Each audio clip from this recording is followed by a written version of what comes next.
Listo. Bueno, buenos días. El día de hoy vamos a revisar el tema de mesencéfalo. Soy el doctor Edgar Fragosa Sánchez, residente del segundo año de neurocirugía del Hospital 450 de Durango. El día de hoy nos toca revisar el tema de mesencéfalo, parte del temario de neuroanatomía. Vamos a revisarlo, una breve introducción, vamos a ver un pequeño caso clínico, vamos a ver su superficie, sus configuraciones internas, zonas seguras de abordaje en caso de una lesión de tallo cerebral y un poco de los síndromes, ¿no? Bueno, pues este panda porque se puede estudiar como si fuera la forma de la cabeza del panda del mesencéfalo, siendo las orejas una parte de él que se denomina pedúnculo cerebral, los ojos el área del tegmento, ya sea el nivel si es el tegmento inferior a nivel de colículo inferior, el tegmento a nivel de colículo superior, que puede ser la decoración de los pedúnculos cerebrales superiores o núcleos rojos. Y aquí la naricita con el acueducto y hacia atrás, hacia posterior, sería el techo, el tectum, que vamos a ver. ¿Cuál es el objetivo de esta plática? Vamos a describir la configuración externa e interna del mesencéfalo. Vamos a hablar un poquito del sistema de control ocular y vamos a ver un poco de las zonas seguras quirúrgicas. Aquí a la derecha vemos varias bibliografías que revisamos que están bastante interesantes. Este atlas está muy bueno, se los recomiendo. Tiene muy buenas imágenes de cortes axiales y coronales del tallo y del cerebelo. Muy bien. Entonces, el día de hoy vamos a revisar el mesencéfalo. Vamos a empezar con un caso clínico. Tenemos un masculino de 72 años, antecedentes de importancia, hipertensión y dislipidemia de larga evolución. Su padecimiento actual lo tiene cuando está viendo televisión.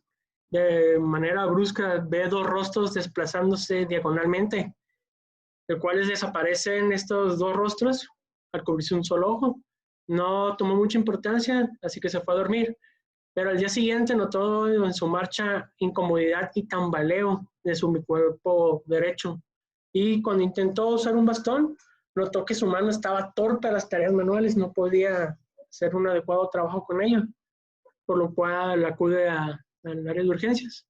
En urgencias, cuando lo exploran, le encuentran un reflejo pupilar adecuado, un consensual directo y acomodación bien. Ven una ataxia de extremidades derechas, tanto extremidad superior como inferior. Y cuando le exploran la mancha, le observan una lateropulsión hacia la derecha y tiene un Babinski positivo derecho. Aquí vemos las pupilas representadas con este dibujo. Del lado izquierdo vemos que tiene la pupila que sí respondía, pero tenía alterado su forma. De los ojos, los movimientos de los oculares, tenemos que del lado izquierdo a elevación 1 milímetro, para mirar hacia abajo 3 milímetros, hacia membrana interna 2 milímetros y hacia afuera 4 milímetros normal. Para la exploración física vemos que tiene una ptosis palpebral, la cual el párpado izquierdo ocupa parte de la pupila, siendo la apertura palpebral de 4 milímetros. Le hacen una prueba con vidrio rojo. Esto es para ver anormalidad de la vista, para ver la diplopia, en la cual pues, observamos que es un resultado de una diplopia diagonal. Muy bien, este ejercicio lo puse para que vamos pensando dónde hay una lesión, a qué nivel, en qué área. Pues, obviamente estamos hablando del mesencéfalo, en qué parte del mesencéfalo estamos observando la normalidad.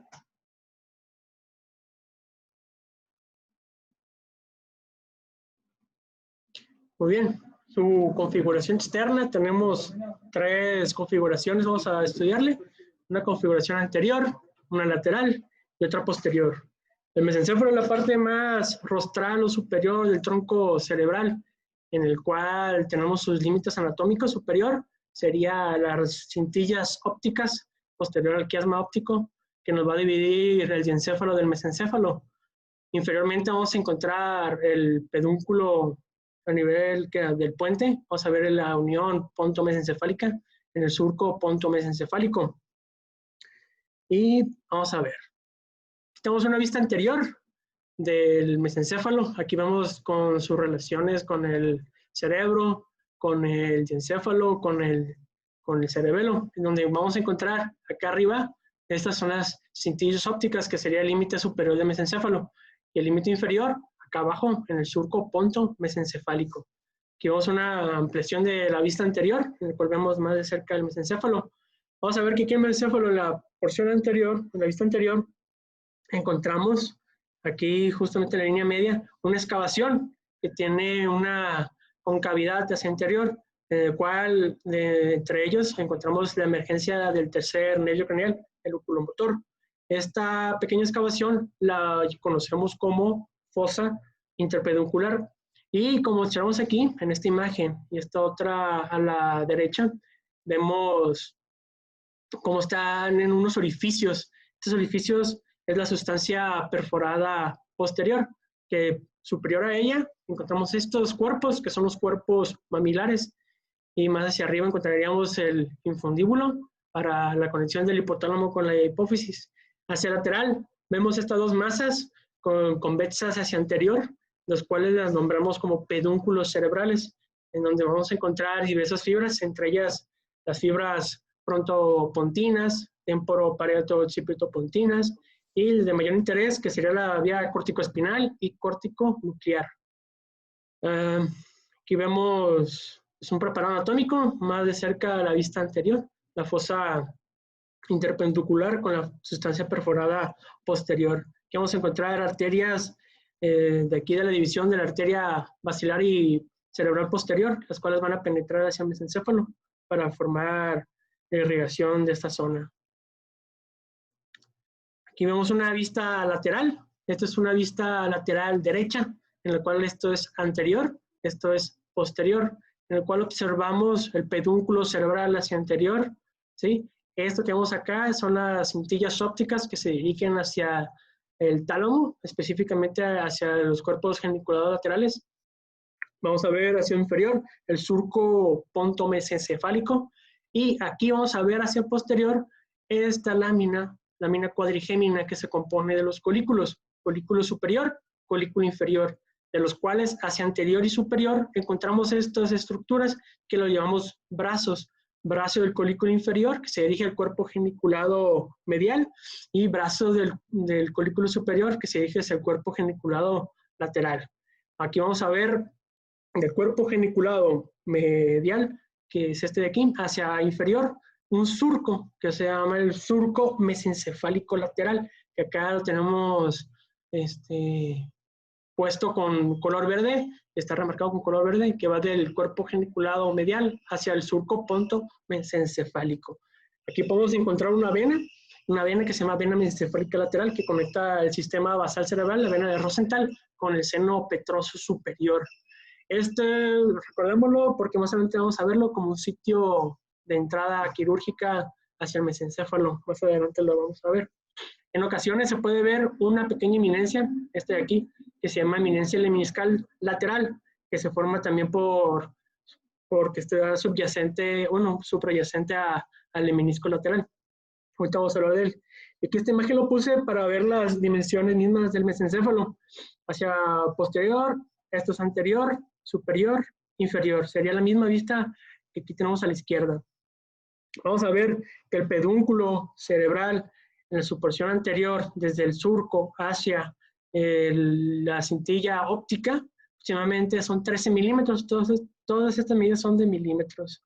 Vamos a ver que en su porción superior es más ancho, o mejor dicho, en un eje anteroposterior, que en su situación inferior, siendo arriba 18 milímetros y hacia abajo 13 milímetros. Y vamos a ver que este surco, que encontramos el surco mesencefálico lateral, lo podemos medir aproximadamente unos 9 milímetros.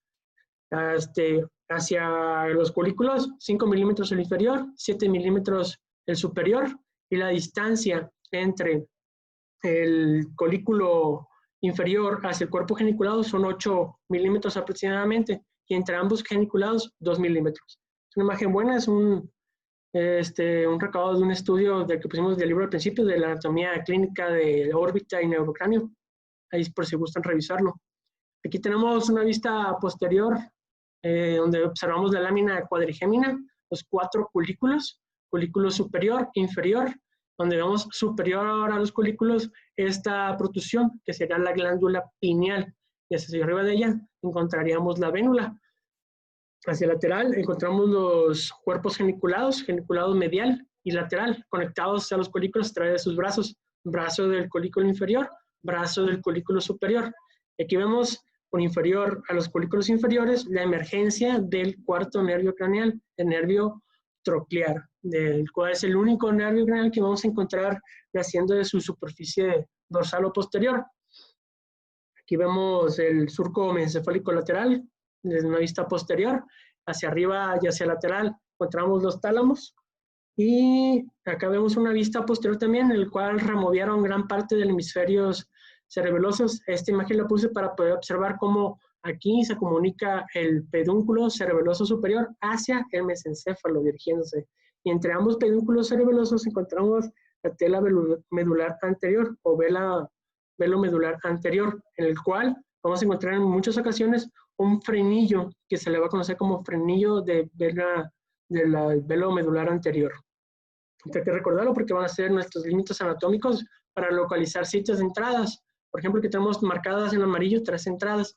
Una entrada supracolicular, por encima de los colículos superiores, por debajo de la vénula, de la glándula pineal, digo, hacia inferior de los colículos, entre el frenillo y el origen aparente del nervio cuarto craneal, el nervio troclear. Vamos a encontrar la entrada infracolicular y en el medio por la línea media vertical, el sitio de entrada intracolicular. Muy bien. Acá vemos un corte sagital visto desde la izquierda, en el cual vemos hacia superior, inferior, hacia posterior y hacia anterior. Aquí lo puse para ver las relaciones anatómicas de la fosa interpeduncular, que mide aproximadamente 11 milímetros, que es más ancho en su base que en su porción apical. En la porción apical mide 5.8 milímetros en promedio y hacia abajo 6.9 milímetros. Y de ancho, de aquí en la fosa interpeduncular, su límite anterior, justamente la sustancia perforada anterior, hacia posterior al acueducto de Silvio, aproximadamente mide 11 milímetros. Aquí vemos que la anchura de los colículos de la placa cuadrigeminal, su menor va a ser de 3.3 milímetros y el largo del acueducto 13 milímetros. Vamos a ver la importancia de las medidas porque de esto va a depender qué tanto podemos entrar o cómo podemos llegar a encontrar ciertas estructuras anatómicas. Ahorita vamos a repasarlo en las zonas seguras de entrada. Aquí vemos en esta vista dorsal cómo se dirige esta arteria. Esta arteria se llama arteria coroidal posterior media, en el cual vemos en relación con la vena basal de Rosenthal. Y aquí vamos a ver por encima de la lámina cuadrigemina cómo se está formando la vena de Galeno para irse a formar esa circunferencia de los senos. Hacia inferior aquí vemos bulbo, puente, y vemos el piso del cuarto ventrículo y vamos a continuar. Seguimos con configuración interna. La configuración interna vamos a estudiarla en cortes axiales que puse a través de la cabeza del panda para que veamos cómo se puede estudiar de una manera más sencilla. Viendo las orejas, vamos a llamarle esta parte anterior o basal del mesencéfalo, que van a corresponder a los pedúnculos cerebrales y sustancia negra. La porción de los ojos va a formar la porción del tegmento, que será la parte media del mesencéfalo, por delante del acueducto cerebral, que vemos aquí, hasta la sustancia negra, y hacia posterior, el techo o tectum del mesencéfalo. Será un acercamiento. Aquí vamos a ver cómo se divide del acueducto hacia dorsal, tegmento. No queda tectum. Del acueducto a sustancia negra, tegmento. Y de la sustancia negra hacia anterolateral, pues ya sería la porción basal, la porción de los pedúnculos cerebrales. Aquí vemos otra imagen de medidas, en la cual vemos una vista inferior de un corte axial de mesencéfalo. Aquí, para revisar, desde la línea media hacia los cuerpos geniculados lateral y medial, para el medial sería de 14 milímetros y para el lateral de 23 milímetros. Vamos a ver que el mayor ancho a nivel de los pedúnculos cerebrales mide 27 milímetros, en promedio de geniculado medial 22, y vamos a ver que estas son relaciones importantes a la hora de abordar, porque es un espacio bastante pequeño y tenemos que tener cuidado al estar trabajando en él. Aquí vemos otra vez representado las partes del mesencéfalo. de dorsal a anterior, dorsal a ventral. Vamos a ver que del acueducto hacia dorsal, tectum. Del acueducto a sustancia negra, tegmento. Y de sustancia negra hacia anterior, la base del mesencéfalo. Vamos a tener dos sitios anatómicos para poder estudiarlo de una manera más sencilla. Vamos a tener un corte a nivel del colículo inferior y un corte a nivel del colículo superior. Aquí tenemos unos cortes a nivel del colículo inferior. Aquí vemos cómo está la orejita del pandita, el ojo que correspondería al tegmento y la porción basal, ¿no? Vamos a ver que aquí en el puro centro tenemos un esquema para que nos ayude a guiarnos aquí en el mesencéfalo. A la derecha una corte axial con tinción de tinta china y hacia la izquierda un corte con resonancia, una resonancia de Tesla de 9 teslas. Vamos a ver la porción primero basal, va a corresponder a los pedúnculos cerebrales y a la sustancia. Vamos a ver que aquí los pedúnculos cerebrales vamos a dividirlo en quintos. Tenemos un quinto medial, un quinto lateral y 3 quintos centrales o medios. Vamos a ver que su porción más medial va a corresponder a fibras que se originan del lóbulo frontal, que van a llamarse fibras frontopontinas. Vamos a ver aquí después hacia lateral fibras córtico-vulvares y córtico-espinales, marcados con el 2 y el 1 respectivamente. Y más hacia lateral vamos a ver fibras temporo-parieto-occipitales pontinas. Estas, tanto las frontales como las temporo-parieto-occipitales, van a hacer relevo a nivel de la protuberancia en los núcleos pontinos para dirigirse a través del pedúnculo cerebeloso medio hacia el cerebelo. Vamos a ver hacia posterior a ello, justamente paralelo al pedúnculo, vamos a encontrar la sustancia negra. La sustancia negra la estudiamos en dos porciones. Una porción más ventral y lateral, que se va a llamar la parte reticulada, y una porción más dorsal y medial, que va a llamarse la parte compacta. Hacia anterior, aquí vemos la excavación del pedúnculo de la fosa interpeduncular. Aquí vamos a encontrar con el número 7 un núcleo, va a llamarse los núcleos interpedunculares, que tienen una conexión con la vénula que se va a llamar fascículo retroflexo. Es una conexión entre la vénula y estos núcleos interpedunculares. Y rodeado alrededor de estos núcleos vamos a encontrar un área que se va a llamar el área tegmental ventral. Ahorita vamos a ver que tienen relaciones con el sistema dopaminérgico. Hacia posterior encontramos esta parte del tegmento que son fibras blancas. Es una decusación de los pedúnculos cerebelosos superiores, los cuales se dirigen para formar una cápsula al núcleo rojo, dirigiéndose hacia el tálamo. Vamos a ver que esta decusación se encuentra en la línea media y vamos a encontrarla en esta zona. De hecho, se le conoce como zona de decusación en forma de herradura de Berkínsky, pero conocemos mejor como decusación de los pedúnculos cerebelosos superiores. Hacia posterior, ya acercándonos más hacia el acueducto, vamos a encontrar un área anterior al acueducto que vamos a llamarlo núcleos del Raffet, que alrededor de ellos dos, hacia su lateral, vamos a encontrar estos que están marcados con número 12, número 11, que son dos fascículos. Estos fascículos son, con el número 12 vamos a llamarlo el fascículo longitudinal medio y el fascículo con el número 11 vamos a llamarlo como tegmental central. Y aquí vemos esta porción de aquí del tegmento, justamente anterior a la sustancia de los núcleos del Raffet, vamos a llamarlo núcleo del oculomotor, del troclear, perdón. Estamos en el nivel del cólico inferior, núcleo del troclear, los cuales van a mandar fibras, los cuales acá atrás, posterior al acueducto, se van a decusar. Estos nervios craneales son únicos porque, en dos situaciones. Uno, se decusan antes de salir por la porción posterior del mesencéfalo y son los únicos en salir de la cara posterior del sistema nervioso, ¿no? Entonces son únicos en esos dos sentidos. En el número 15 encontramos el acueducto cerebral, o acueducto de Silvio, y alrededor de él encontramos una formación de sustancia gris que vamos a llamarla sustancia gris periacueductal.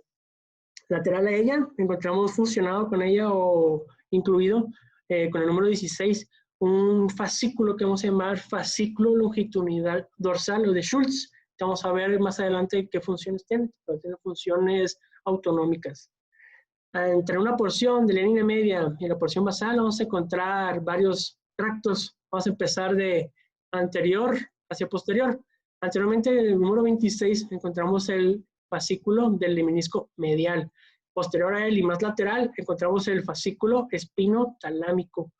Y posterior a él, una situación más dorsal, con el número 28, vamos a encontrar el lemnisco lateral, que tiene información de la vía auditiva, dirigiéndose hacia los colículos inferiores y hacia el cuerpo geniculado medial. Profundo él, con el número 22 y 23, vamos a encontrar formación reticular, son núcleos, son el número 23, vamos a encontrar una asociación medial al espinotalámico como núcleo pedúnculo pontino. Y el 22, que es mucho más extenso, vamos a llamarlo como el nombre de núcleo uniforme de la formación reticular. Más internamente al espino, que el lemnisco medial, vamos a encontrar con el número 24, vamos a encontrar aquí un fascículo, el fascículo trigémino talámico ventral, es el cual se mantuvo decusándose de la formación de la información sensitiva del trigémino, información termogésica, y con el número 20 el fascículo trigémino talámico dorsal. Entonces, entre la zona 25 y 22 vamos a encontrar sustancia proveniente de los núcleos reticulares, y aquí vamos a una tinta china, cómo se pinta con más fuerza, donde vamos a encontrar cuerpos neuronales, por ejemplo aquí la sustancia negra, en los núcleos trocleares, en la sustancia reticular vemos que no se pinta tanto, pero sí se logra pintar. Sin embargo, aquí en el 9, recordando que aquí era la decusación de los pedúnculos cerebelosos superiores, donde se decusan, que son casi pura fibra blanca, si no se pinta tanto. Hacia posterior, terminando en el tectum, vamos a encontrar los colículos inferiores, que ahorita más adelante vamos a hablar de ello. Antes que se me olvide.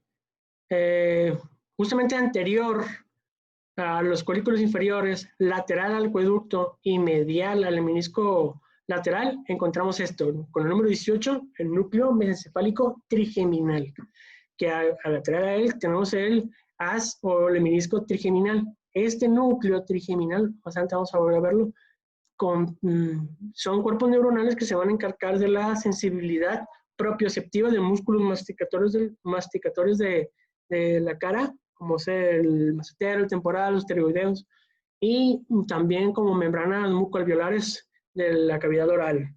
Y el 19, pues el lemnisco, ¿no? Ahora, estamos viendo una corte axial. En este corte axial estamos a nivel de los colículos superiores. Vamos a ver al lado izquierdo la imagen por resonancia de 9 teslas y a la derecha un corte axial por tinta china. Aquí en el esquema los podemos ayudar para desarrollarnos. Igual de anterior a posterior, pues no cambia mucho. Vas a ver que el 3 va a corresponder más medialmente el pedúnculo a las fibras frontopontinas, con el 2 y el 1 a las vías córtico-vulvares o corticonucleares y corticoespinales. 4 y 5 vamos a ver esta zona que corresponde a las fibras temporoparieto-occipitales pontinas. Y aquí con el número 5, cómo va llegando información del cuerpo estriado hacia la sustancia negra. Y en la sustancia negra vamos a apreciar un poco mejor las dos partes de la sustancia, una parte compacta más dorsal y medial, y una parte reticulada más lateral y ventral. Posterior a ellos, encontramos aquí la formación sensitiva. 37 sería el lemnisco medial, 36 el espinotalámico y 39 el lemnisco lateral.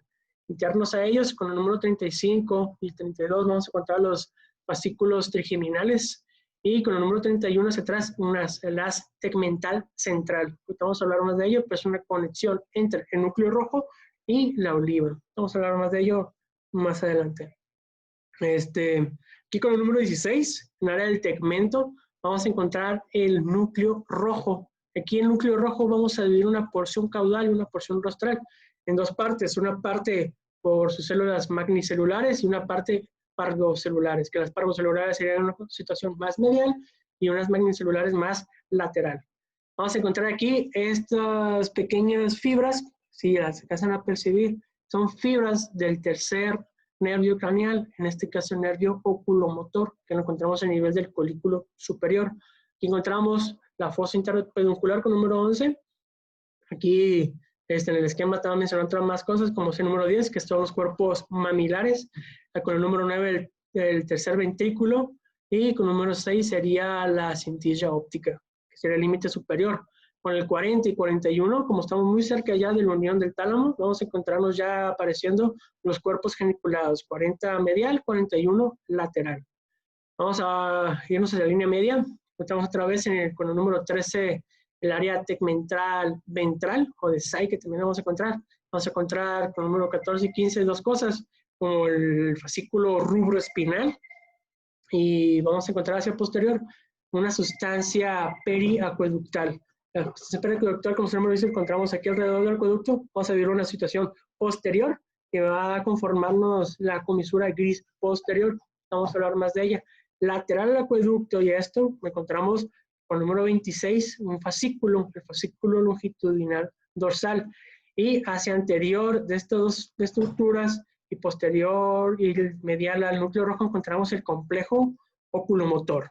Este complejo oculomotor se compone de varios subnúcleos, más adelante vamos a estudiarlos mejor, que son los núcleos oculomotores somáticos, un oculomotor visceral o de Edinger-Westphal con el número 22, y el número 20 en el puro línea media, un núcleo que se desarrolla mejor en los animales, menos apreciado en los humanos, que se llama núcleo de Perlia. Vamos a verlo más. Anterior y lateral a él encontramos esto, el número 19, que sería el fascículo longitudinal medial. Lateral y un poquito anterior, lateral a los oculomotores y dorsales, y anterior al colículo superior, encontramos el núcleo mesencefálico trigeminal y el menisco trigeminal, que contiene información del trigémino propioceptivo muscular. Por el número 31 es el núcleo tegmental central, que hemos hablado previamente de él, que conecta la porción del núcleo rojo con la oliva inferior. Ahora, vemos ahora el colículo superior, en esta área, el área del tegmento. Vamos a ver que este colículo vamos a encontrarlo laminado. Estas láminas vamos a dividirlas en situaciones de sustancia gris y situaciones de sustancia blanca. 4 capas de sustancia blanca, 3 de sustancia gris, que más adelante vamos a verla, ¿no? Nada más para que tengamos una idea. Ok, ahora, colículo inferior. A nivel del colículo inferior, ¿qué vamos a encontrar? El colículo inferior va a ser un complejo nuclear formado por 3 subnúcleos. Subnúcleo central, externo y pericentral. El núcleo central, el más abundante de él, tiene que ver con sitios de relevo para la vía auditiva. Vamos a ver que su región ventral tiene más predilección para sonidos de frecuencias más elevadas y hacia dorsal con sonidos de frecuencias más bajas, muy parecido a la cóclea. Vamos a ver que el núcleo externo es una lámina de fibras en una situación lateral y ventral. Este núcleo externo tiene que ver con reflejos o mecanismos de reflejo acústicos, como en caso de voltear hacia un sonido o cualquier otro reflejo que encontremos, ¿no? De la vía auditiva. La sustancia pericentral, vamos a encontrar que este núcleo pericentral tiene que ver para ayudarnos cómo localizar el sonido. Va a hacer una medida de conexión con el otro colículo y con los cuerpos geniculados. Esto es para ayudarnos a identificar el sonido. Vamos a tener aferencias y eferencias. De las aferencias, el más importante de tener es el menisco lateral. Este menisco lateral, recordamos que es parte de la vía auditiva proveniente de los núcleos cocleares de la unión ponto-vulvar, el cual hace un relevo aquí en el colículo inferior. Además de esta aferencia del menisco lateral, nos va a llegar información del otro colículo inferior a través del núcleo pericentral. También vamos a llegarnos información de la corteza auditiva primaria, de la situación de los fibros transversos de Hensch. También encontramos corteza cerebrosa. La corteza cerebrosa va a llegarnos información a través del velo medular anterior. Y eferencias, ¿hacia dónde van a mandar información este colículo? Va a mandar información hacia el cuerpo geniculado medial. Como dijimos, es parte del relevo auditivo. También vamos a encontrar información deferente hacia el colículo inferior contralateral, como un sistema de retroalimentación para búsquedas de sonido y reflejos. Colículo superior, para formar reflejos que tienen que ver con la vía auditiva y movimientos oculares, para voltear hacia donde nos están llamando, hacia donde buscamos un sonido. Vamos a encontrar también referencias hacia núcleos de los sistemas auditivos, como los geniculados, temporales, vulvares, Y la referencia también importante es aquí el cerebelo. El cerebelo se va a comunicar a través del velo medular anterior. Las referencias y tiene que ver con reflejos auditivos y de retroalimentación. Vamos a ver fibras de paso. Aquí a la derecha vemos un esquema bastante padre. Es una vista posterior, un poquito lateral, en el cual estamos observando vías ascendentes.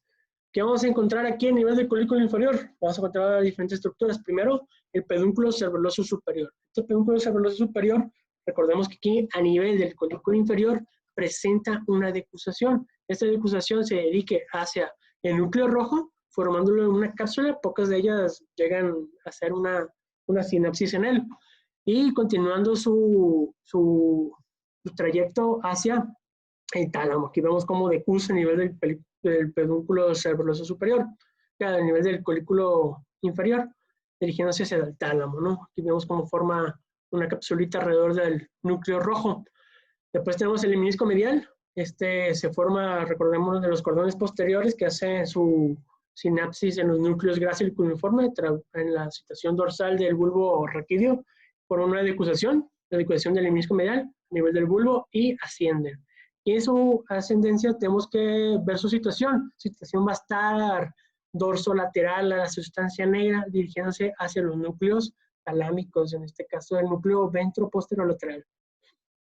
Después tenemos el lemnisco trigeminal, que ya habíamos hablado de él. Este lemnisco trigeminal de forma de la decusación de las fibras sensitivas del núcleo trigeminal, ascendiéndose un poco más dorsal y medial al lemnisco medial, y asciende hacia los núcleos talámicos, en este caso el núcleo talámico ventromedial, postero-ventromedial. Después tenemos los fascículos espinotalámicos, dentro de los cuales también encontramos fibras, que son las fibras espinotectoriales, que son información que va a dirigirse a la placa cuadrigeminal a nivel del tectum mesencefálico. Y este fascículo espinotalámico lo encontramos en una situación un poco más lateral y dorsal, ¿se acuerdan como lo habíamos visto? Aquí está representado como un color púrpura bajito o violeta bajito, como se encuentra en una situación más lateral, ¿no?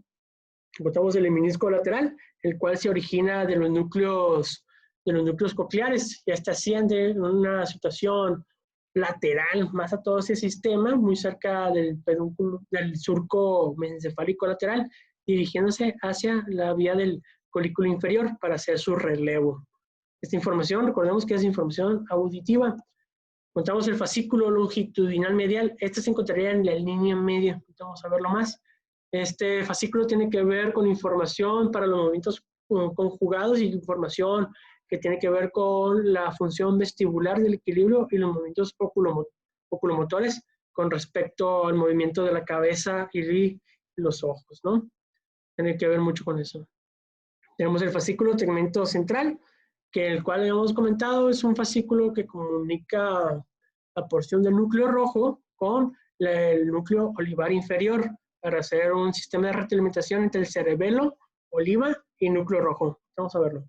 Y tenemos el fascículo rubroespinal. Este fascículo rubroespinal, en otra imagen vamos a verlo mejor, se origina del núcleo rojo descendiendo hacia la médula espinal. Esto, ¿para qué nos sirve? Se menciona que el fascículo rubroespinal es en sí una vía de la córtico-espinal indirecta, porque son fibras que recibe el núcleo rojo de la corteza motora y premotora, hacen una sinapsis aquí en el núcleo rojo y bajan en una situación dorsal al pedúnculo cerebral, posterior a la vía córtico-espinal. Y esto va a ayudar con inervación o control de la musculatura del tronco, principalmente de musculatura flexora de extremidades superiores. Aquí vamos a ver una imagen del Dr. Rotten, el cual es un preparado, una vista supero posterior, en el cual aquí estábamos resaltando el pedúnculo cerebeloso superior. El pedúnculo cerebeloso superior es una vía de comunicación del cerebelo hacia el núcleo rojo para dirigirse hacia el tálamo. Vamos a ver que conforma tanto la situación superolateral del cuarto ventrículo. Vemos aquí cómo entra, y cuando entra aquí a nivel del colículo inferior, vamos a observar que se decusa, ¿no?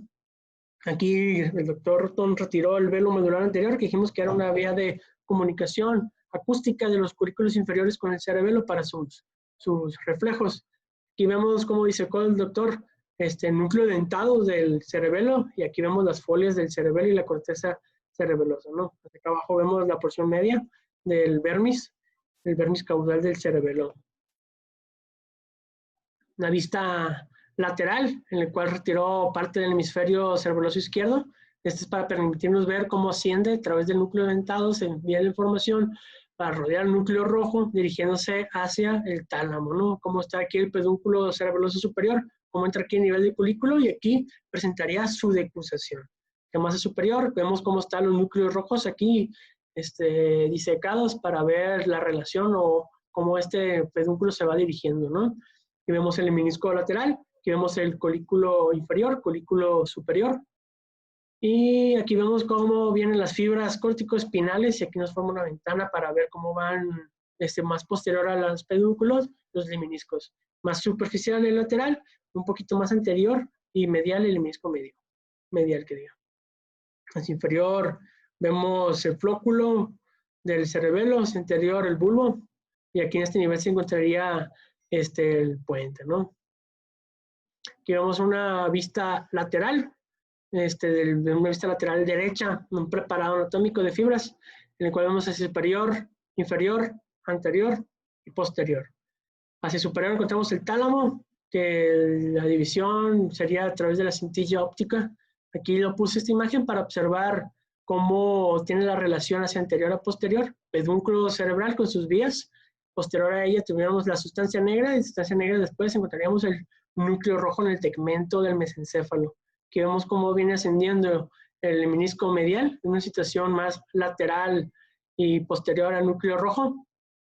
Y vemos aquí cómo siguen continuando ascendiendo fibras del pedúnculo cerebral medio, cómo va para girar para abrazar el puente por las vías que bajan a través de la situación anterior del mesencéfalo, con las vías frontopontinas, temporoparieto-occipitales pontinas, para hacer su relevo hacia el cerebelo.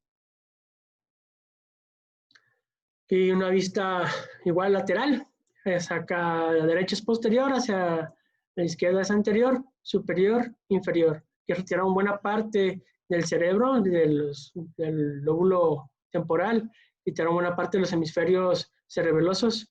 Esto para ver una situación posterior, cómo viene ascendiendo el pedúnculo superior, y aquí nos limitamos un triángulo, el triángulo lemniscal. Esto es para identificar al menisco lateral y identificar nuestro sitio de entrada por el surco lateral mesencefálico. Se forma el triángulo hacia anterior por el surco lateral mesencefálico, hacia inferior con el núcleo, mejor dicho, el nervio craneal troclear, cuarto, y el brazo del colículo inferior. Aquí profundo encontraríamos el menisco lateral, y más profundo hacia anterior el menisco medial.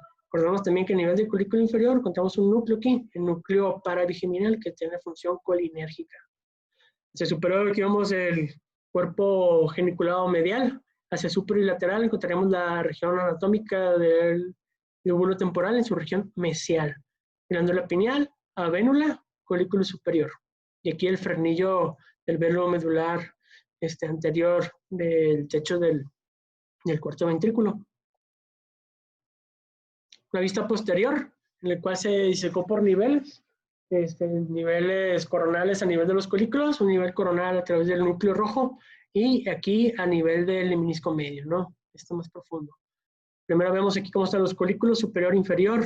Por la línea media aquí encontraríamos el fascículo longitudinal medio o medial, más profundo y lateral.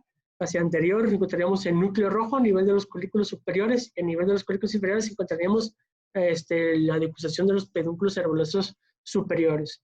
Y anterior y lateral al núcleo rojo encontraríamos el menisco medio. Y si escarbáramos aún más encontraríamos la sustancia negra y pedúnculos cerebrales, ¿no? Encontramos aquí hacia lateral cuerpos geniculados, glándula pineal, avénula, y hacia acá abajo encontramos el cuarto nervio craneal en su origen aparente la situación dorsal del mesencéfalo. Ahora bien, esta imagen la puse para observar cómo viene aquí el menisco medial ascendiendo por el tronco encefálico, cómo adopta este aspecto de la invertida, que sube después de su decusación, o sea, es posterior en la protuberancia, pero aquí encontramos que es posterolateral a la sustancia negra, dirigiéndose hacia el tálamo. Este que encontramos acá es el pedúnculo cerebeloso superior, para dirigirse hacia los colículos inferiores a hacer su decusación. Aquí encontramos esta pequeña masa, que es el núcleo troclear, y que está en una situación más anterior al acueducto. Aquí encontramos un haz, que vamos a llamarlo haz tegmental central. Comunica núcleo rojo aquí con núcleo olivar inferior, que aquí conformaría junto con el cerebelo un triángulo de retroalimentación para el del sistema extrapiramidal. Aquí vemos la protuberancia y el pedúnculo, la protuberancia del puente, el pedúnculo cerebral del mesencéfalo, como van bajando aquí las vías córtico-espinales, que en la situación del bulbo van a formar las pirámides, y aquí en la protuberancia se dispersan, haciendo sinapsis las vías que ya hemos dicho, las vías frontopontinas y las temporoparetocipitales pontinas, para irse a través del pedúnculo cerebeloso medio hacia el cerebelo. Una vista posterior de fibras, en el cual se retiró el hemisferio derecho, se retiró parte del izquierdo, en el cual vemos una disección, está más delimitado, más resaltado este fascículo. Este fascículo es el fascículo trigeminal mesencefálico. Este fascículo trigeminal mesencefálico tiene relación con el núcleo mesencefálico del trigémino, que tiene que ver con vías propioceptivas. Medial a él, esta fibra que vemos aquí posterior, profunda al acueducto, sería el fascículo longitudinal medio, que tiene relación con los movimientos oculares conjugados.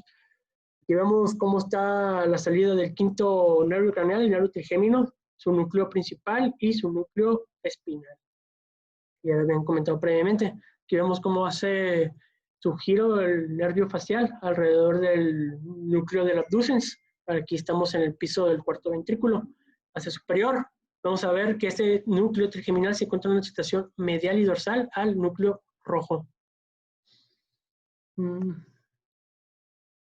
Aquí una disección más detallada de las fibras.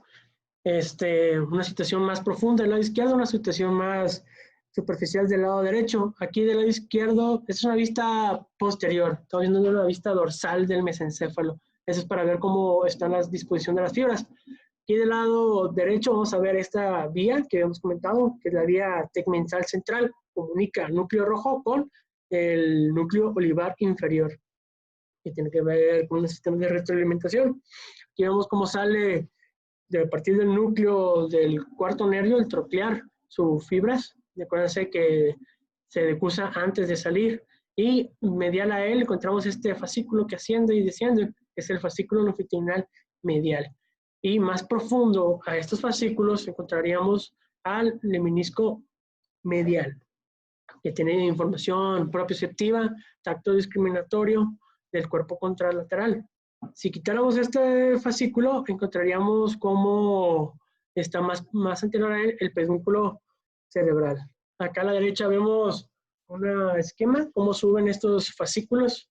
El más grande que encontramos más hacia el lateral, este de aquí sería el menisco medial, interno a él el menisco trigeminal, y posterior a él encontraríamos el sistema espinotalámico, que vemos como el espinotalámico y el fascículo del menisco medial se dirigen hacia el núcleo del tálamo ventro-posterolateral, mientras que el que correspondería al menisco trigeminal se dirige hacia el núcleo del tálamo postero-ventro-medial. ¿De acuerdo? Entonces, de lateral se va todo el hemicuerpo y de la cara se va hacia el medial. Aquí vemos un esquema, cómo está más anterior el fascículo del menisco medial, más hacia posterior el espinotalámico y hacia interno el trigeminal. Ahora bien, vamos a hablar de núcleos a nivel del colículo inferior. Ya hablamos del núcleo mesencefálico trigeminal, que tiene que ver con vías propioceptivas de los músculos masticatorios y de las membranas mucoalveolares de los dientes, es para saber qué tanta presión hacemos a la mordida. Encontramos el núcleo del tropiar, el cual sus fibras se decusaban antes de salir a nivel del colículo inferior. El núcleo interpeduncular, que ya hablamos de él, que tiene una vía que comunica con la vénula, a través de un fascículo que se llama fascículo retroflexo. Aquí puse esta imagen aquí para observarlo, cómo este fascículo retroflexo está atravesando el núcleo rojo para dirigirse desde la vénula hacia el núcleo interpeduncular. Después tenemos los núcleos parabraquiales pigmentarios, que es parte de un área que se llama el área tegmental ventral o área tegmental de Tsai. Tenemos los tegmentarios dorsal y ventral. Estos tres tienen mucho que ver con el sistema dopaminérgico. O sea, vamos a ver que forman vías dopaminérgicas hacia diversas áreas del encéfalo y tienen, dependiendo del área donde estén, su función. Asimismo, tenemos núcleos, que son los núcleos pedunculopontinos y tegmentarios dorsolaterales, en una situación más mesial, más interna. Son núcleos que van a estar junto con el parabigeminal, que habíamos dicho que tiene una situación más lateral, situación que producen, o mejor dicho, que utilizan un neurotransmisor, en este caso acetilcolina, que en una patología que se llama parálisis supranuclear progresiva tienen afectación. Ahorita vamos a ver qué manifestaciones tiene. Y por último, en la situación más inferior, cerca de la unión mesencéfalo-puente, encontramos el locus coeruleus, que es nuestro sistema principal de referencias noradrenérgicas. Tenemos un video de un paciente con parálisis supranuclear progresiva. Aquí vamos a ver que estos núcleos tienen que ver con las praxis de los movimientos oculares, como abrir y cerrar los ojos. Aquí vamos a ver a este paciente con la progresión de la enfermedad. ¿Se escucha en el video?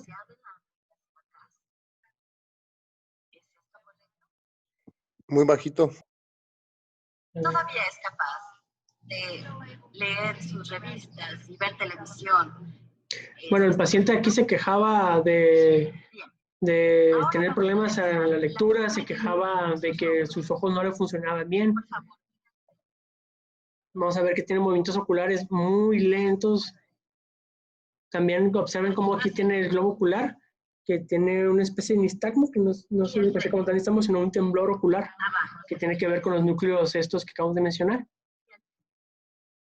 Más adelante le va a pedir la exploradora que cierre los ojos. Bueno, primero va a hacer movimientos oculares, horizontal.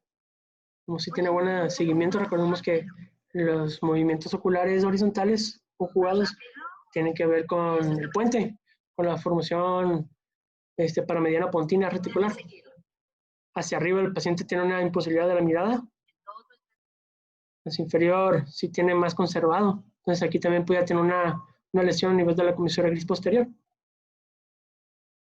Después le va a pedirle que cierre los ojos. También se quejaba mucho que cerraban solo sus ojos y tenía mucha dificultad para abrirlos a sí mismo.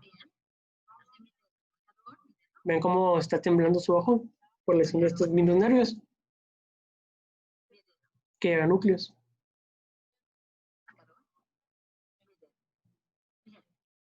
Entonces, presentarte en eso, cerraba sus ojos de manera espontánea.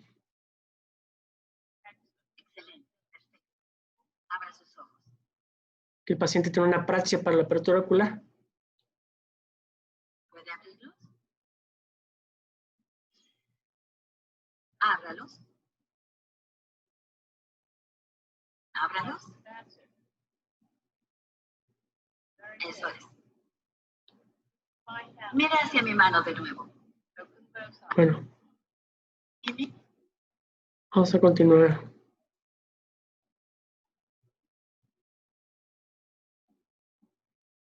Ok, ahora vamos a hablar del pedúnculo cerebral. Este pedúnculo cerebral, vamos a estudiarlo. El pedúnculo cerebral es la porción más anterior o de la porción basal del mesencéfalo. Bueno, va a dividir hacia medial el núcleo oculomotor como su límite medial. Vamos a ver que este pedúnculo cerebral se va a componer de tres tipos de fibras. De medial a lateral serían las frontopontinas, córtico-nucleares, córtico-espinales y más lateral las temporopareto-occipitales pontinas. Vamos a ver que estas fibras no se mantienen en su misma situación en comparación a su nivel superior con inferior, sino más bien tienden a girar. De hecho, las frontopontinas es una situación más ventral y medial, y a medida que descienden, estas giran a una situación más posterior y lateral. Y las fibras temporoparieto-occipitales también igual, van descendiendo y se van situando en una posición más ventral y lateral. Las que se mantienen más expuestas aquí en el nivel inferior serían las córtico-nucleares y las córtico-espinales. Aquí vemos un esquema de las vías descendentes del tallo, como vemos aquí descendiendo la vía córtico-espinal y córtico-nuclear, que se dispersa a nivel de la protuberancia de aquí del puente en su situación anterior y para formar las pirámides decruzándose en el límite bulbomedular. Aquí vemos también como el núcleo rojo manda unas fibras, las cuales se decrusan a nivel del colículo superior y descienden en una situación primero posterior aquí a las vías corticoespinales de los pedúnculos cerebrales y se vuelve hacia el cordón anterior en una situación de la médula espinal en sus cordones anteriores. Aquí puse otro esquema. Aquí en el esquema vemos un esquema de la cápsula interna del lado derecho para ver cómo bajan las fibras. Vamos a ver las porciones de la cápsula interna, un brazo anterior, una rodilla y un brazo posterior. Aquí de nuestro interés de la vía córtico-espinal y córtico-nuclear sería el brazo posterior, que se encontrarían las fibras córtico-espinales, y en la pura rodilla las córtico-nucleares, teniendo así una disposición somática, en el cual en las rodillas vamos a encontrar las porciones que van a inervar o se dirigen hacia la cabeza, y las porciones del posterior, de anterior hacia posterior, vamos a encontrar que más anterior sería el cuello, tronco, extremidades superiores, y hacia más posterior las extremidades inferiores. Aquí en el pedúnculo cerebral vamos a encontrar una disposición de medial a lateral, más medialmente las fibras córtico-nucleares, como vimos, y más lateral las fibras córtico-espinales. Igual tienen su disposición de medial a lateral, medial cuello, miembros superiores, tronco, miembros inferiores, más lateral. Aquí vemos cómo van girando estas fibras, cómo se dirigen del brazo anterior las fibras frontopontinas y del brazo posterior y de la porción sublenticular las fibras temporoparieto-occipitales de la porción posterior de los pedúnculos cerebrales. Aquí vemos en el tálamo cómo hacen aquí las radiaciones ópticas su sinapsis en los cuerpos geniculados. Ahora aquí vemos en una vista anterior los pedúnculos de medial a lateral. Vimos que un quinto era frontopontinos, un quinto temporoparieto-occipitales y 3/5 sería entre la córtico-nuclear y la córtico-espinal, ¿no? Una vista anterior, disección de fibras, en la cual está resaltada la vía córtico-espinal, como es la única vía de todas las que habíamos dicho, las frontopontinas, las córtico-nucleares y las temporoparieto-occipitales, la única que se va a encontrar en todo el tallo cerebral para formar las pirámides en el bulbo, formar la decruzación y continuar con la vía córtico-espinal. Aquí vemos que en la profundidad de este pedúnculo encontramos el menisco medial. Si retiráramos la sustancia negra, aquí está el menisco medial. Tenemos una vista anterior que retiraron parte de la porción superior del cerebelo y vemos cómo está la relación aquí del pedúnculo de las vías descendentes motoras. Aquí una corte coronal visto desde posterior, en el cual vemos cómo baja de la cápsula interna entre lo que vendría siendo el núcleo del putamen y lenticular, el caudado, tálamo, y aquí tenemos los núcleos rojos, ¿no? Aquí vamos a nivel de la fosa interpeduncular, los cuerpos mamilares, y cómo baja todas estas fibras córtico-espinales a través de aquí de las fibras alrededor, se dispersan en el puente alrededor de los núcleos pondinos. Ahora bien, vamos a hablar de la sustancia negra. La sustancia negra sería el límite anatómico entre el tegmento y la base, ¿no? Vamos a dividirlo, dijimos, en dos partes, la parte reticulada y la parte compacta. Que la parte compacta y reticulada, la diferencia es que La reticulada son las dendritas que vendrían de las neuronas de la parte compacta, y la parte compacta, que es la porción pigmentada de la misma sustancia negra, se está pigmentada por la misma melanina que contiene. Estas neuronas son dopaminérgicas. Vamos a encontrarla en una situación como si fuera una pirámide, lo escribe Campero, una pirámide de base superior y vértice inferior, que se encuentra en una situación paralela al pedúnculo cerebral, pero con mayor abundancia en su tercio medio, justamente posterior o dorsolateral al fascículo corticoespinal. Vamos a ver que esta sustancia negra, junto con el área tegmental ventral, van a formar proyecciones sistémicas dopaminérgicas a través de tres vías, que sería la mesostriada, mesolímbica y mesocortical. Hay una cuarta vía que tiene que ver con el tubo infundibular, pero esa es otra clase de hipotálamo, ¿no? Por ejemplo, aquí la mesostriada. Esta sustancia negra tiene que ver mucho con la formación de los núcleos de la base, putamen caudado. De hecho, se habla que el núcleo caudado, 2 tercios superiores de la sustancia negra son aferencias de él, y 1/3 inferior son aferencias del núcleo lenticular. Vamos a ver que esta sustancia mesostriada lleva fibras nigroestriadas que tienen que ver con el sistema motor extrapiramidal. Vamos a ver que se dirigen hacia el putamen y caudado estas vías, más que nada la formación reticulada. Tenemos otras vías, junto con el área tegmental ventral de SAI, que tiene que ver con el sistema límbico. Aquí vemos el sistema límbico, la formación del núcleo de la amígdala, el hipocampo, el cíngulo y la corteza medial frontal. Todo esto tiene que ver con situaciones más primitivas como ira, sexualidad, en los cuales en los pacientes psiquiátricos una hiperactividad de este sistema nos puede causar síntomas psicóticos, y una hipoactividad nos puede causar deterioros cognitivos. Y ahora, la mesocortical, una proyección del área tegmental y mesencéfalo en su parte compacta, tiene que ver con planeaciones ejecutivas y planeaciones cognitivas, que su supresión también forma alteraciones corticales y también forma el mutismo asinético de los pacientes con Parkinson. Aquí de la sustancia negra podemos estudiarla mucho mejor en ganglios de la base para ver sus conexiones con el lobo pálido, porque tiene unas porciones mediales y laterales. Muy bien, ahora vamos a hablar del colículo superior. Para el colículo superior, a este nivel vamos a encontrar el núcleo rojo, ¿no? Este núcleo rojo, vamos a estudiarlo más a fondo. Tenemos nuestras aferencias al colículo superior. El colículo superior, recordemos que estaba laminado en una situación somatópica. De hecho, recibe aferencias de la corteza cerebral, tanto del lóbulo frontal, del lóbulo occipital y del lóbulo temporal. Del lóbulo frontal recibe información de planeación de los movimientos oculares, específicamente del área oculomotora, que sería el área complementora de los movimientos oculares de Brodmann. El área occipital recibe información de la vía visual para seguimiento de objetos, para medir los movimientos, para reflejos, y del área temporal recibe información tanto auditiva como visoespacial. Ahora, en la retina va a recibir fibras de la retina ipsilateral y contralateral, siendo más abundante la retina contralateral, y tiene una distribución retinotópica. ¿Qué quiere decir esto?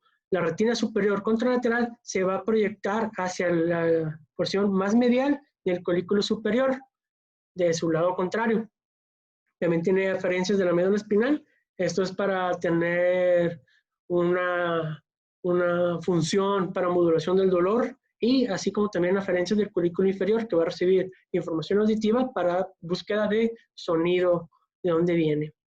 Ahora, aferencias. Tiene diversas aferencias. Tenemos los fascículos que ya habían comentado mis compañeros previamente, como el fascículo tectoespinal, tectopontocerebeloso, tectoreticular y tectotalámico.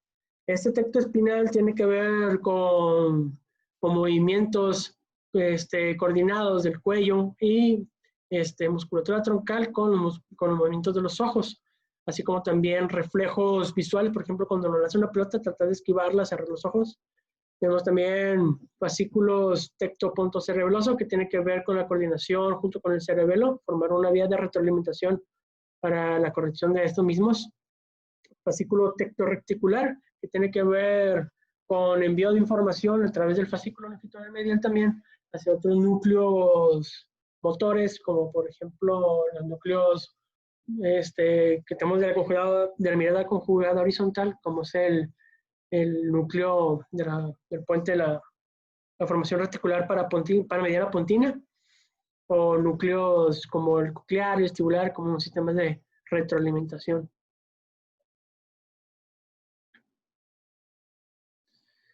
Ahora bien, tenemos diversas zonas aquí en el colículo. Tenemos el área pretectoria, que sería el área anterior al tectum, entre el acueducto y el tectum.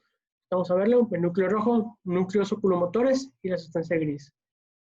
Del área pretectoria vamos a encontrar que tenemos el núcleo pretectorial, tenemos la comisura gris posterior, dentro de las cuales tenemos unos núcleos oculomotores accesorios, que vamos a verlos como el núcleo de Cajal o el núcleo rostral intersticial del fascículo longitudinal medial, que tiene que ver con la mirada conjugada vertical. Cuando se comprime esta área, del área de la comisura gris posterior, nos causa un síndrome, el síndrome mesencefálico dorsal, que tiene que ver con el síndrome de Parinado, que también se le conoce como pretectorial. Pues un video de cómo tiene interrumpido una afección de esta área pretectorial, un paciente con síndrome de Parinado, en el cual el paciente tiene una mirada horizontal adecuada. Vemos cómo se tiene adecuada, porque recordemos que la mirada horizontal está en el puente, en la formación reticular para mediana pontina.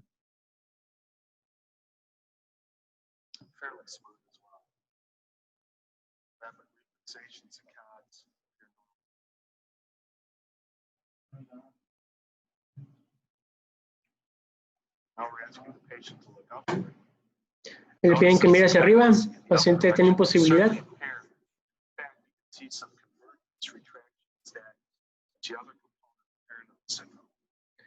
Y mirar hacia abajo sí la tiene un poco más conservada, ¿no?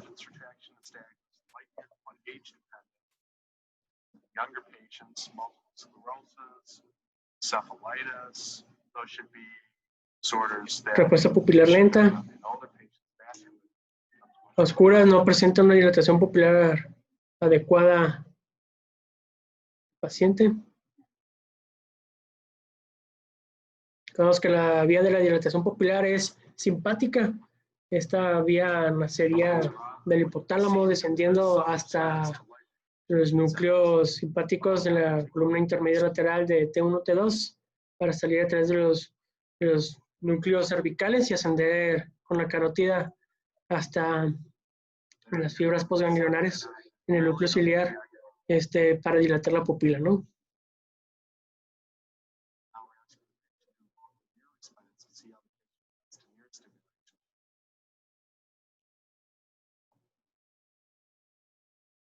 Ahora bien, vamos a poner acá.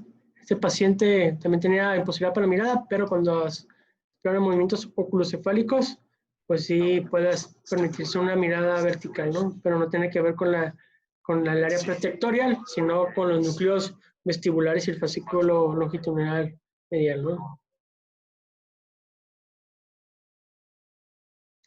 Núcleo rojo, aquí en el tegmento es la porción se llama núcleo rojo por la vasculatura que tiene.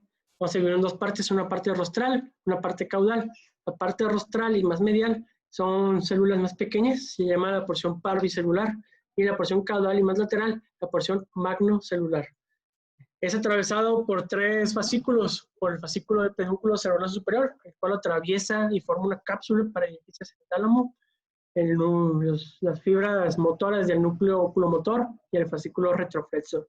Recibe aferencias del cerebelo, del núcleo globoso imboliforme se dirige hacia la porción caudal o magnocelular y del dentado dirigiéndose hacia la porción rostral o parvocelular. Recibe también aferencias de la corteza cerebral, recordando que aquí el núcleo rojo es un sistema indirecto de la vía córtico-espinal a través del tracto rubroespinal. Inervaba musculatura flexora de las extremidades superiores. Va a tener referencias hacia el cerebelo, ¿sí? Hacia el núcleo globoso imboliforme, que también se puede conocer como interpósito, y hacia el núcleo olivar inferior. Estas dos referencias tienen que ver con un sistema de retroalimentación.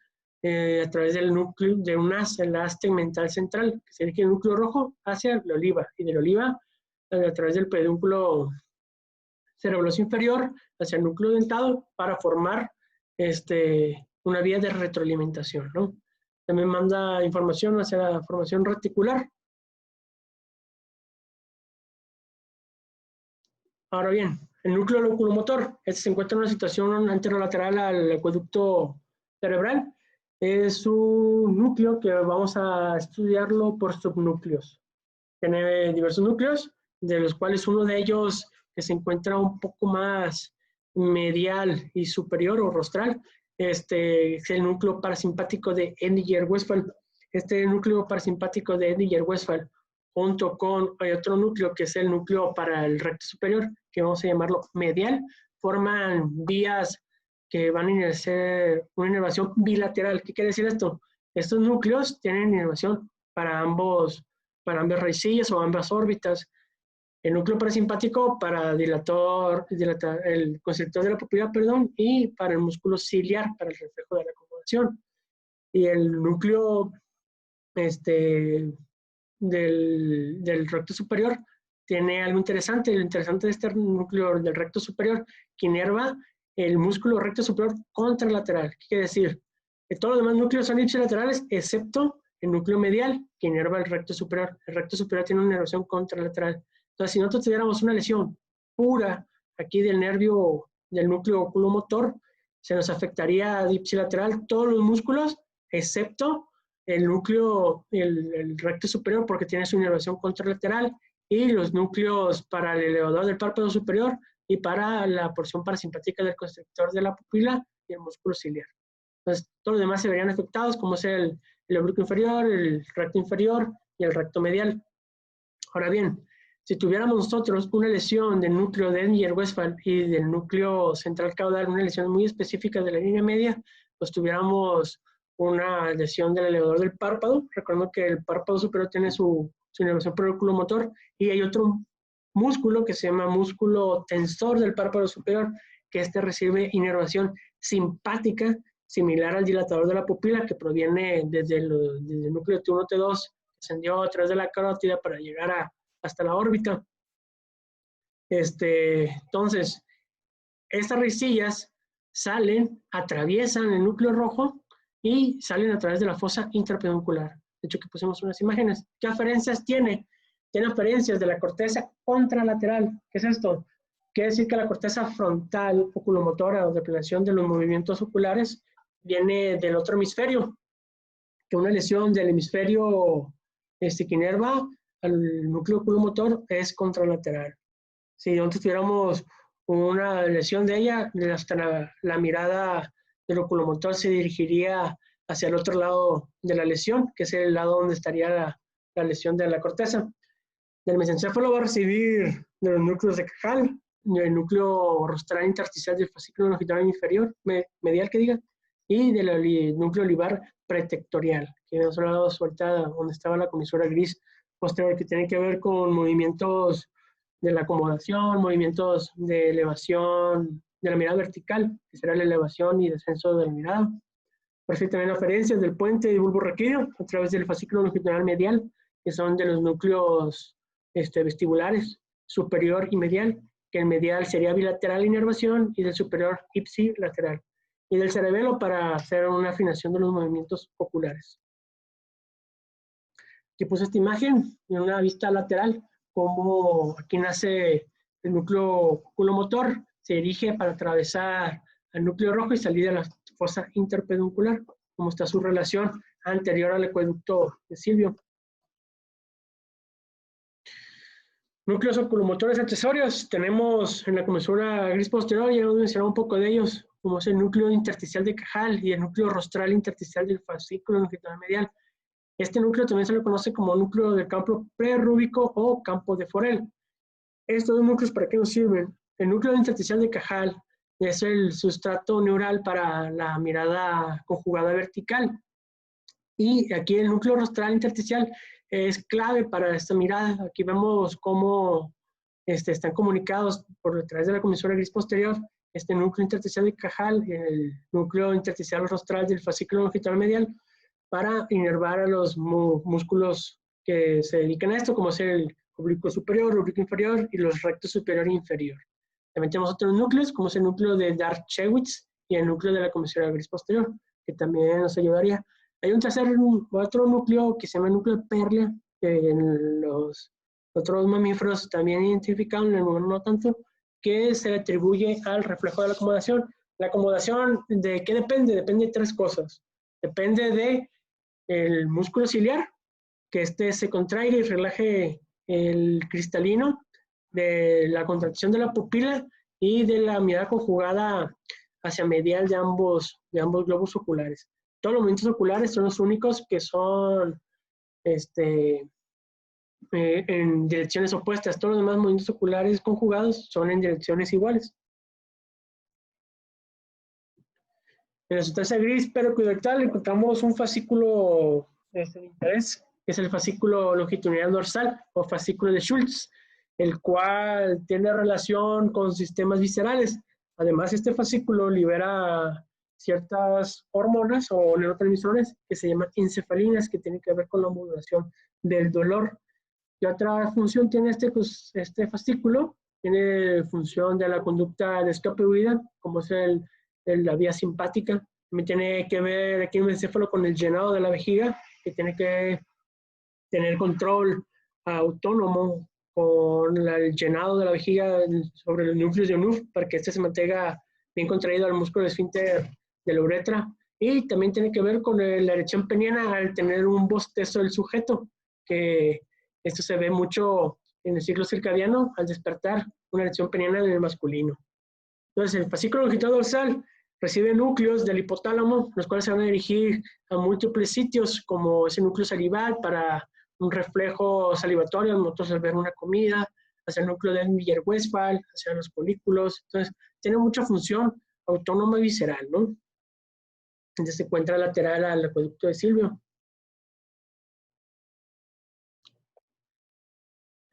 Muy bien. Ahora, después que vimos estas relaciones anatómicas, vamos a ver que las zonas seguras para llegarle al mesencéfalo vamos a dividirlas en una región anterior y una región posterolateral. En la región anterior vamos a tener dos abordajes. Un abordaje perioculomotor, que sería en una situación superior o rostral a la emergencia del nervio oculomotor, justamente en la porción medial del pedúnculo cerebral, donde se encontrarían las fibras frontopontinas. Y tenemos un acceso interpeduncular, que aquí encontraríamos a nivel de colículos inferiores, los núcleos interpedunculares. Entonces, aquí vemos cómo están. Aquí vemos las vías de acceso para entrar. Recordemos que aquí en la fosa interpeduncular es donde se va a bifurcar la arteria basilar en las dos cerebrales posteriores y también va a lanzar sus ramas hacia la sustancia perforada posterior, ¿no? Que en el abordaje interpeduncular, aquí entraríamos y lo primero que nos encontraríamos serán los núcleos interpedunculares, que no tienen tanta función, pero si nos iríamos un poco más hacia lateral y más profundo, encontraríamos los núcleos rojos. Este sería una buena abordaje para línea media. Y en el caso de la zona periculomotora, por encima de la emergencia del tercer el nervio craneal, nos encontraríamos en el pedúnculo cerebral, accederíamos en un quinto interno o medial del pedúnculo cerebral, teniendo cuidado porque lateral tenemos aquí, así es, las fibras córtico-espinales y córtico-nucleares más medialmente, córtico-espinales más lateralmente. Y posterior a ahí encontraríamos a la sustancia negra más profundo, nos encontraríamos al menisco medial. Aquí vemos una vista de un abordaje orbitocigomático, en el cual encontramos esta ventana formada por las arterias cerebelosa superior y la arteria cerebral posterior, un poco lateral al tercer par. Aquí encontraremos el pedúnculo cerebral, su porción más medial sería la porción de las fibras frontopontinas. Aquí en la vista del triángulo optocarotídeo, que se forma por el segundo nervio craneal y la arteria carótida interna. que a esa profundidad encontraremos el núcleo de los cuerpos mamilares y más a esa profundidad la fosa interpeduncular. Esto es para acceder hacia el acceso interpeduncular. Ahora bien, un acceso lateral. El acceso lateral se logra a través del surco lateral mesencefálico. Recordemos que aquí en el surco lateral mesencefálico encontramos una vena, la vena lateral mesencefálica, que un cuarto de la vez está anterior, un tercio de la vez está sobre el surco y más de la mitad de las veces, casi la mitad, se encuentra posterior a ella. Para abordar esta zona, recomienda el doctor Campero que sea dorsal a la vena. ¿Esto para qué? Para, dependiendo de nuestra inclinación respecto aquí a este eje de los pedúnculos hacia los colículos, si son 45 grados, llegaríamos hacia el menisco medial.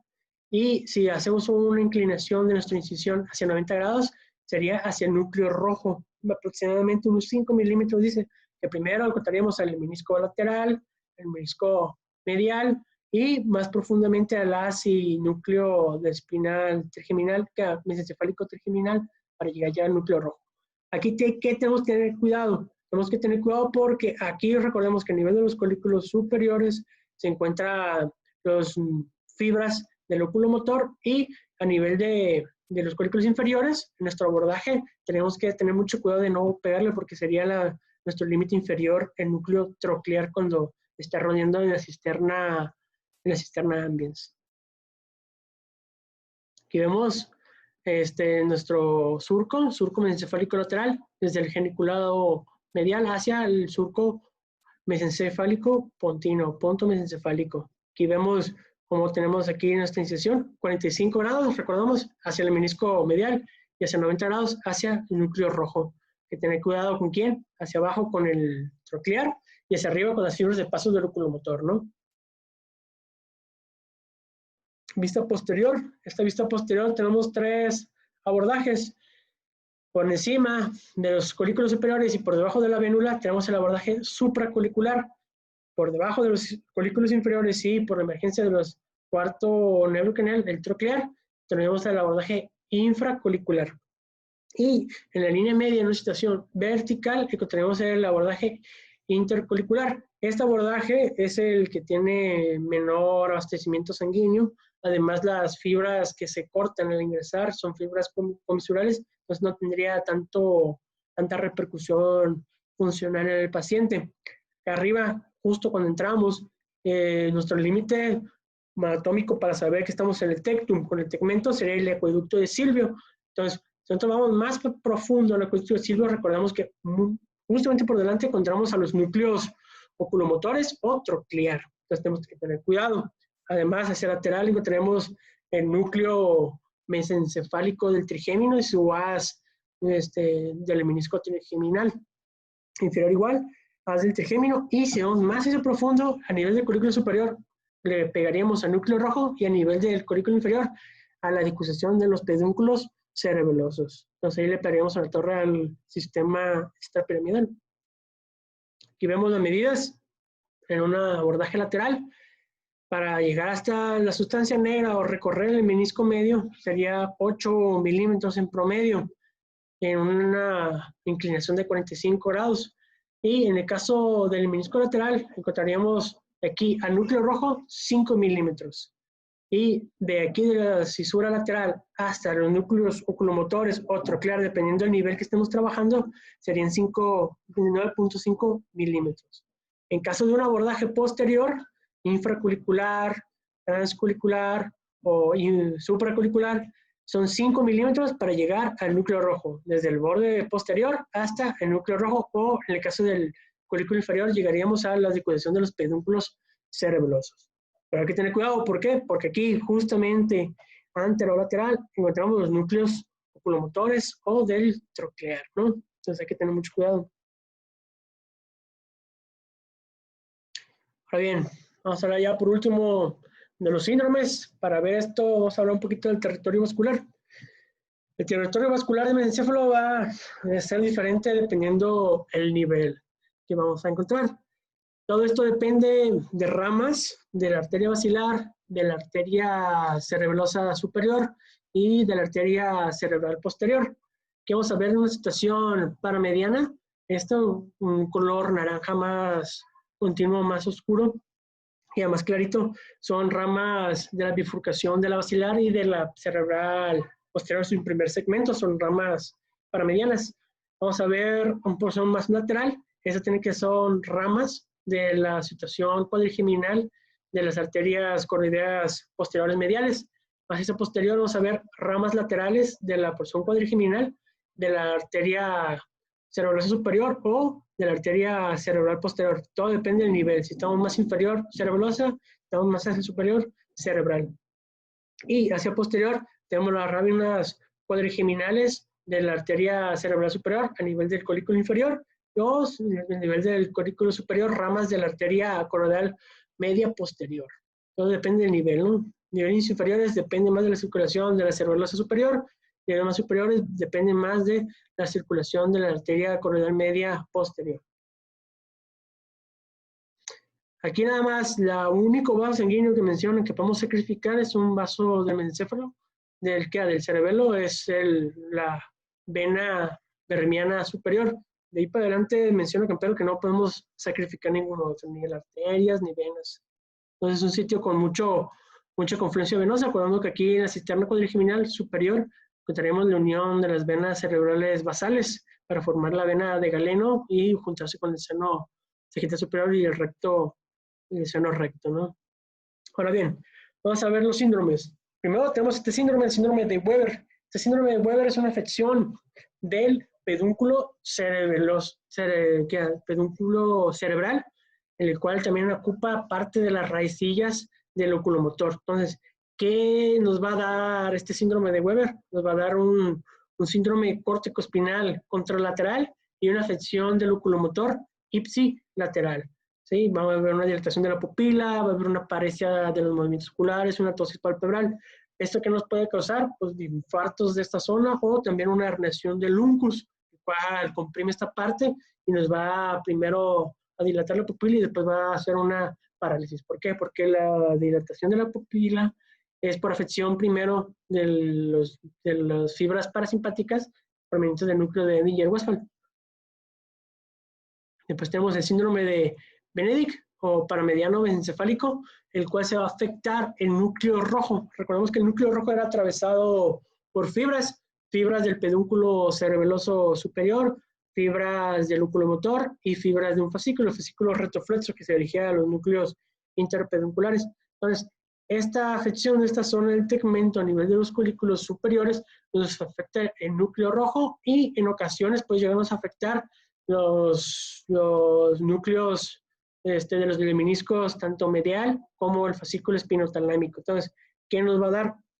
Nos va a causar el paciente una parálisis del oculomotor ipsilateral y un temblor del cuerpo contralateral, y también nos va a causar una hemianestesia, dependiendo qué tanto abarque hacia lateral, ¿no? Puede ser solamente de los fascículos del menisco medial, como sería la propriocepción y discriminación del tacto fino, o termolgesia hacia el espinotalámico. Todo depende de qué tan afectado esté. Ahora bien, en el caso del cloud, aquí va a haber una afección más extensa, es igual que un Benedict, solamente que aquí también va a agarrar parte del pedúnculo cerebeloso superior, el cual va a formar una ataxia del cuerpo contralateral, que es el síndrome que teníamos en nuestro paciente. ¿Por qué sí tenía todavía respuesta? ¿Por qué sí tenía todavía respuesta pupilar? Bueno, recordamos que no estaba afectado tanto todas las fibras, ¿no? Sino que las fibras solamente se afectaban algunas, no era un síndrome de parálisis completa del oculomotor, sino más bien ciertas partes de ella, como no todas las que van a inervar a la pupila, por eso tenía su pupila asimétrica, pero todavía funcional. Pero las fibras somáticas que son para los rectos, para el oblicuo, para el elevador, estaba afectado, ¿no? Entonces es un síndrome de Cloud. Y si a este síndrome de Cloud nosotros le agregáramos una fijación de la mirada, se describiría un síndrome de fovil superior. No sé si mal no recuerdo. Ahora, un síndrome menos común es el síndrome de Nottingel. Este síndrome de Nottingel nos afecta a fibras del oculomotor bilateral y además nos afecta a fibras del pedúnculo cerebeloso superior, más menos el núcleo rojo. ¿Eso qué nos causa? Nos causa una parálisis bilateral del oculomotor, así como ataxia bilateral, y puede tener o no temblor mismo del paciente. Ahora, el síndrome parinao ya lo describimos, es una afección del tectum, de los folículos superiores, a nivel de la comisura gris posterior, como puede ser un tumor de la glándula pineal o una hidrocefalia que afecte hacia la comisura gris posterior, ¿no? Que sería una incapacidad para elevación de la mirada, una incapacidad para la convergencia. Entonces va a estar afectada aquí la comisura gris posterior, como lo habíamos visto con la paciente con el tumor de la región pineal.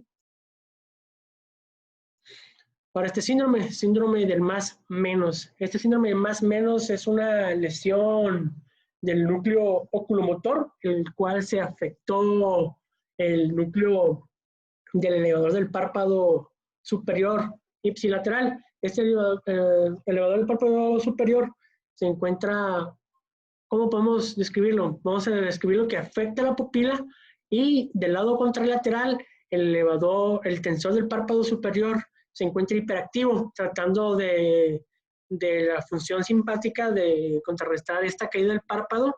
Entonces vamos a ver el signo del menos del lado afectado y el signo del más del lado no afectado, que es una retracción del párpado superior, que también lo podemos conocer como síndrome de Collier.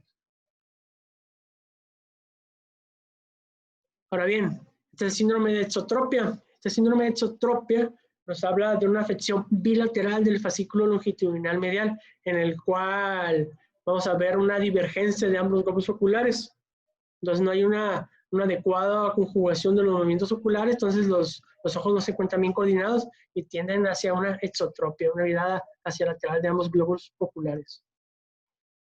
Ahora, el síndrome del 1,5, ya nos había hablado Mario del síndrome del 1,5 de la mirada horizontal. En el caso del síndrome del 1,5 vertical, va a haber una afección a nivel de los núcleos rostrales intersticiales del fascículo longitudinal medial de manera bilateral, con conservación o no del núcleo de Carjal. ¿Eso qué quiere decir? En un ojo no va a haber la posibilidad de tanto la elevación o bajar la mirada de un lado. Y del otro lado tampoco va a bajar la mirada, pero sí puede subir la mirada. Entonces, el lado afectado será del lado derecho más que del lado izquierdo. Entonces, el lado izquierdo es donde hay más inervación de estos músculos. Y pues bueno, será todo por mi parte. No sé si hay alguna duda o comentario.